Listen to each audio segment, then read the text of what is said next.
নমস্কার 24 ঘন্টায় স্বাগত। আমি পূজা। শুরু করছি ব্রেকিং 12টা। আর ব্রেকিং 12টার শুরুতেই আপনাদের এক গল্প বলবো, যা হচ্ছে মাঠ চুরির গল্প। খেলার মাঠ বদলে গেল মেলার মাঠে।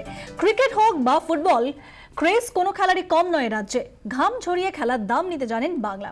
পরিশ্রম, অধ্যাবসায়, অনুশীলন খেলোয়াড়দের মজ্জায় মজ্জায়। কিন্তু যদি কেড়ে নেওয়া হয় খেলার অধিকারটুকু, চুপ করে বসে থাকা যায় কি?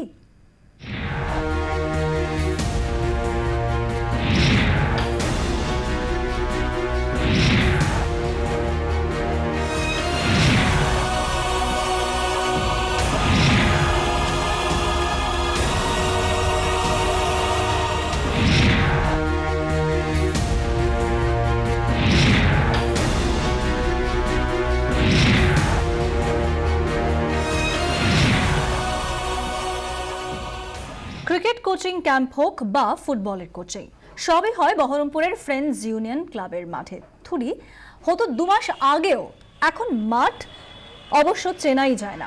অন্তত খেলার মাঠ বলে তো মনেই হয় না। টানা 2 মাস ধরে এখানে চলছে বহরমপুর মেলা, জমজমাট উৎসব। তবে ঠাঁই নেই সেই মানুষগুলোর যারা এখানে খেলাধুলার উন্নয়নের চিন্তায় দিন রাত এক করেন, যে খুদেরা এখানে সৌরভ, সচিন, কোহলি বা মেসি, রোনাল্ডো হওয়ার স্বপ্নে বুঁদ হয়ে থাকতো, আজ তারাই ব্রাত্য। কারণ খেলার মাঠ ছাড়া মেলা আর কোথায় হবে? খেলাধুলা জলে যাক, পরোয়া নেই। আগে মেলা, পরে খেলা, এই নীতির শিকার উঠতি খেলোয়াড়রা। বাধ্য হয়ে কিছু দূরে বহরমপুর স্টেডিয়ামে চলে গেছে প্র্যাকটিস, কিন্তু সবার পক্ষে তা সম্ভব হচ্ছে না। নামকা বাস্তে চলছে প্র্যাকটিস।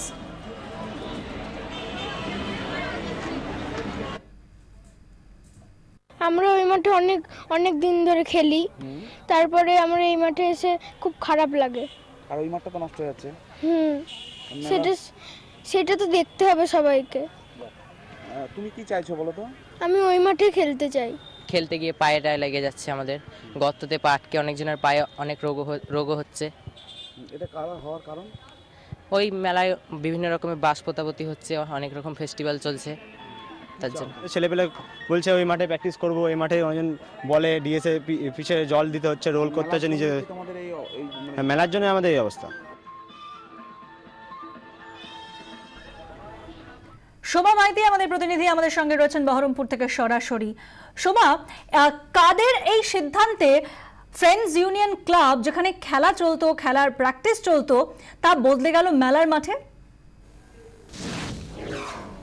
দেখো পূজা, এই ফ্রেন্ডস ইউনিয়ন ক্লাব এটা হচ্ছে একেবারে বর্ষ প্রাচীন বহরমপুর শহরের খেলার মাঠ, এবং এই মাঠটি অত্যন্ত জনপ্রিয় একটি মাঠ, এবং বিভিন্ন সারা বছর ধরে এই মাঠে খেলা চলে। এবং এই মাঠটি এই মুহূর্তে দেখভালের দায়িত্বে রয়েছেন মুর্শিদাবাদ জেলা কালেক্টরেট, অর্থাৎ জেলার ভূমি এবং ভূমি সংস্কার দপ্তর।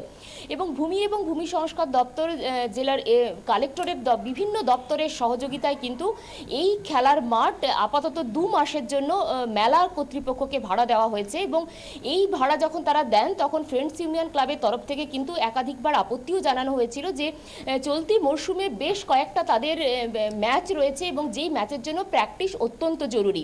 কিন্তু প্রশাসনের পক্ষ থেকে যেটা জানানো হয়েছে যে সরকার রাজস্ব আদায়ের জন্য, অর্থাৎ তারা বেশি রেভিনিউ গেইন করবেন এই মেলাকে ভাড়া দেওয়ার জন্য, ফলত তারা এই ম্যাচগুলো যেন স্টেডিয়ামে বা অন্যত্র কোথাও কোনো মাঠে তারা যেন প্র্যাকটিসের ব্যবস্থা করে নেন, এই বলেই কিন্তু প্রশাসন আপাতত দায় এড়িয়েছেন। এবং 31শে মার্চ পর্যন্ত এই মেলা চলবে। আপাতত যে সমস্ত খুদে খেলোয়াড়রা রয়েছেন তারা অনেকেই প্র্যাকটিস করতে পারছেন না, যাদের একেবারেই প্র্যাকটিস না করলে তারা ম্যাচ খেলতে যেতে পারবেন না, যেগুলোতে বিভিন্ন জায়গাতে তাদের সারা বছর ধরে তাদের অনুশীলন করতে হয়, তারা অন্যত্র কোনো মাঠ তারা বেছে নিচ্ছেন। এবং এক কথায় বলা যেতে পারে বহরমপুর শহরের একটা বড় অংশের যারা খেলোয়াড় রয়েছেন তারা কিন্তু এই মাঠের উপর অত্যন্ত নির্ভরশীল, এবং তারা কিন্তু এই মুহূর্তে চূড়ান্ত সমস্যা, এবং বহরমপুরের মানুষজনও কিন্তু একরকম তিতিবিরক্ত বলা যেতে পারে। পূজা, শোভা, তুমি আমাদের সঙ্গে থাকো। মেলা যদি জরুরি হয়, অর্থাৎ যেভাবে জানানো হচ্ছে যে রেভিনিউ জেনারেশনের জন্য, খেলা কি এতই ফেলনা? প্রশ্ন বহরমপুরের ক্রীড়াপ্রেমীদের। এই সময়টাই জেলায় ক্রিকেটের পিক সিজন, চুটিয়ে প্র্যাকটিস চলে।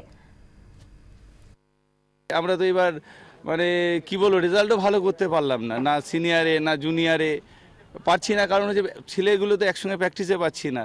আমাদের এই অত কাছ থেকে এসে এত দূরে এসে প্র্যাকটিস করা সবার পক্ষে সম্ভব হচ্ছে না। আমরা এটা নিয়ে গিয়েও ছিলাম এই স্যারের কাছে, বিএলআরও অফিসে গেছিলাম। আমরা দেখতে পাই কি প্রত্যেকবার ঠিক ক্রিকেট সিজনের সময়ই যে সময় আমাদের একদম ভরপুর ক্রিকেট সিজন, সেই সময় মেলাটা বিগত কয়েক বছর ধরে মানে এটাকে আর কি মেলার জন্য ব্যবহার করা হচ্ছে। আবারও চলে যাব সোমার কাছে। সোমা, শুধু এই বছর নয়, যেরকম আমরা শুনলাম বক্তব্য, তাতে বেশ কয়েক বছর ধরেই খেলার মাঠ মেলার মাঠে পরিণত হচ্ছে। প্রশাসন যাদের কাছে বারবার করে ক্রিকেট যারা ক্রীড়াপ্রেমী তারা বলছেন যে এইভাবে তাদের অন্য মাঠে গিয়ে খেলতে সমস্যা হচ্ছে, অন্য মাঠে কি মেলা করা সম্ভব নয়? দেখো, এই যে বহরমপুরে এখন যে মেলাটি চলছে এটি কিন্তু অন্য মাঠেই হতো এবং প্রায় 3 বছর ধরে কি এই বহরমপুর এফইউসি মাঠে এটিকে স্থানান্তরিত করা হয়েছে এবং তারা যেটা যুক্তি দেখাচ্ছেন যে বহরমপুরে এফইউসি মাঠটি হচ্ছে বহরমপুর শহরের এমন একটা জায়গায় যেখানে সাধারণ মানুষজন খুব সহজে তারা মেলায় যেতে পারেন এবং যাতায়াতের খুব সুবিধে হয় এবং সেই সুবিধে দেখিয়ে মেলার মাঠকে কিন্তু খেলার মাঠে পরিণত করা হয়েছে। অর্থাৎ খেলোয়াড়দের এখানে কোনো রকম গুরুত্ব দেওয়ার কোনো রকম প্রয়োজনই মনে করা হয়নি। বিভিন্ন সময় বিভিন্ন প্রশাসনের আধিকারিকের কাছে তারা বারবার ধরে দ্বারস্থ হয়েছেন এবং এই মাঠটি 2 মাস ধরে চলার পরে মাঠটা একেবারেই নষ্ট হয়ে যায় এবং যে পিচটা, যে খরচা করে তারা যে পিচটা বানান, এইটা মেরামতি করার জন্য কিন্তু পরবর্তী সময় প্রশাসনের কাছ থেকে কোনো রকম আর্থিক সাহায্য আর পাওয়া যায় না এবং মাঠটা কার্যত ঠিক করতে করতে আগামী 1 মাস সময় লেগে যাবে। সব নিয়ে প্রায় 3 থেকে 3.5 মাস এই মাঠটিকে আর ব্যবহার করা সম্ভব হয় না। একাধিকবার প্রশাসনের বিভিন্ন কর্তা ব্যক্তির কাছে মেলা যে খেলার যারা এখানে রয়েছেন তারা কোচ থেকে শুরু করে খেলোয়াড়রা তারা একাধিকবার দ্বারস্থ হয়েছেন যে মেলাটিকে যদি অন্য কোনো মাঠে, শহরের আরও বিভিন্ন জায়গায় মাঠ রয়েছে সেটাকে স্থানান্তরিত করা যায়, কিন্তু প্রশাসনের তরফ থেকে যুক্তি দেখানো হয় যেহেতু শহরের এমন একটা জায়গায় অবস্থিত যেখানে বাস স্ট্যান্ড থেকে অত্যন্ত সামনে এবং একেবারে শহরের প্রাণকেন্দ্রে বলা যেতে পারে, এখানে মেলাটা অনেক বেশি ভালো জমবে। এই কথাটা দিয়েই কিন্তু তারা এই জায়গাতে স্থানান্তরিত করে দিয়েছেন এবং খেলোয়াড়রা কার্যত বলা যেতে পারে গত 3 বছর ধরে মার খাচ্ছেন। বছরের এই পিক সিজন, অর্থাৎ এই সময় প্রচুর ম্যাচ থাকে, প্রচুর অনুশীলনের দরকার হয় খেলোয়াড়দের, কার্যত সেটাকে বৃদ্ধাঙ্গুলি দেখিয়েই কিন্তু এখন মেলা চলছে জোর কদমে। পূজা, সোমা তুমি থাকো আমাদের সঙ্গে। যেরকম সোমা আমাদের জানালেন যে একবার মেলা হলে তারপর মাঠ ফের খেলার উপযুক্ত করাই সবচেয়ে বড় চ্যালেঞ্জ হয়ে দাঁড়ায়। এভাবে কি খেলা যায়? দিন দিন হতাশ হয়ে পড়ছেন খেলোয়াড়রা। সরকারি বেসরকারি সাহায্যে বহু টাকা খরচ করে মাঠটিকে খেলার জন্য বিশেষভাবে তৈরি করে ক্লাব কর্তৃপক্ষ, কিন্তু সব চেষ্টা, সব পরিশ্রম কার্যত জলে। ভবিষ্যতের খেলোয়াড় তৈরির স্বপ্নে এখন সবচেয়ে বড় হার্ডেল এটাই। আজকে এখানে স্টেডিয়ামে একটা অন্য প্রোগ্রাম হলো, সেই প্রোগ্রামগুলোতে হয়তো খেলা বন্ধ হয়ে গেল। এইভাবে প্র্যাকটিস তো হবে না, আমরা দূরে কোথায় অংশগ্রহণ করতে যাব?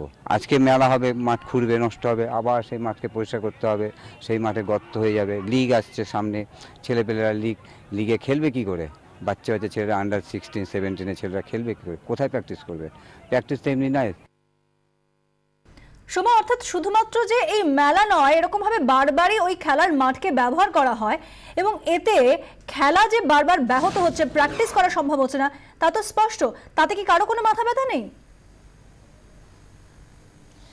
দেখো, প্রশাসনের পক্ষ থেকে এখনো পর্যন্ত কিন্তু শুধুমাত্র যে এই মেলাটিকেই অনুমতি দেওয়া হয়েছে তা নয়। একেবারেই ঠিক যে বেশ কিছু অনুষ্ঠানে এই মেলাটিকে ব্যবহার করা হয় এবং সরকারি বেশ কিছু জনসভা বা রাজনৈতিক সভা এগুলোও কিন্তু করা হয়, কিন্তু সেগুলো যেহেতু একদিনের জন্য, ফলত খুব একটা বেশি কিছু সমস্যা হয় না। কিন্তু এই যে দীর্ঘমেয়াদী যে সমস্ত মেলাগুলো হয়, কোনোটা 15 দিন, কোনোটা 1 মাস, কোনোটা 2 মাস, এইগুলোতে কিন্তু চূড়ান্তভাবে ক্ষতিগ্রস্ত হয় এবং কার্যত প্রশাসনের পক্ষ থেকে শুধুমাত্র রাজস্ব তারা বেশি পাবেন এই গ্রাউন্ড দিয়ে কিন্তু এই মেলাগুলিকে এখানে অর্গানাইজ করা হয় এবং খেলোয়াড়রা তারা বারবার ধরে যান। কার্যত তাদের কথা শোনার মতো এখানে কোনো মানুষজনও নেই বলা যেতে পারে, কিন্তু সংঘবদ্ধ আন্দোলন এটা নিয়ে গড়ে তোলা এখনো পর্যন্ত তাদের পক্ষে কোনো সম্ভব হয়নি।